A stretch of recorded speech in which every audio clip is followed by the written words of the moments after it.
ఎందుకంటే మన తెలుగు వాళ్ళు చేసిన మూవీ ఇది. తెలుగు మూవీ అండి ఇది. తెలుగు వాళ్ళు హీరో హీరోయిన్స్ కూడా మన చేసిన ఆర్టిస్టులందరూ కూడా తెలుగు నుంచి వచ్చారు. కాబట్టి ప్రతి ఒక్కళ్ళు ఆదరించాలి, చూడాలి. నా పేరు doctor N Vijayalakshmi, MA LLB.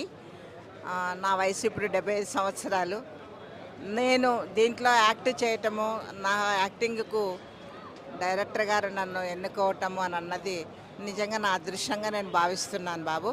థియేటర్లో కూర్చొని ఆ సీన్ చూస్తుంటే నాకే ఏడుపు వచ్చింది, అంటే నా కళ్ళలో నాకే నీళ్ళు కారుతుంది. ఇంకా సినిమాని గురించి చెప్పాలంటే ఆ సుమతి శతకంలో పద్యాలు ఎలాగా మనుషులను జనాలను రంజింప చేస్తున్నాయో అలాగే ఈ సినిమా కూడా ప్రేక్షకులను రంజింపచేస్తూ తప్పకుండా super hit super hit super hit. Hero action కానీ హీరోయిన్ యాక్షన్ కానీ దాంట్లో ప్రతి వాళ్ళు చేసిన ప్రతి వాళ్ళు కూడా వాళ్ళ నటనతో జీవం పోశారు. తప్పకుండా ఈ సినిమా హైలైట్ అవుతుందని చెప్పని మనసారా కోరుకుంటున్నాను. ఎక్సలెంట్గా ఉందండి, మంచి కామెడీ. ఇలాంటి ఫ్యామిలీతో చూసే సినిమా ఫస్ట్ టైం ఇప్పుడు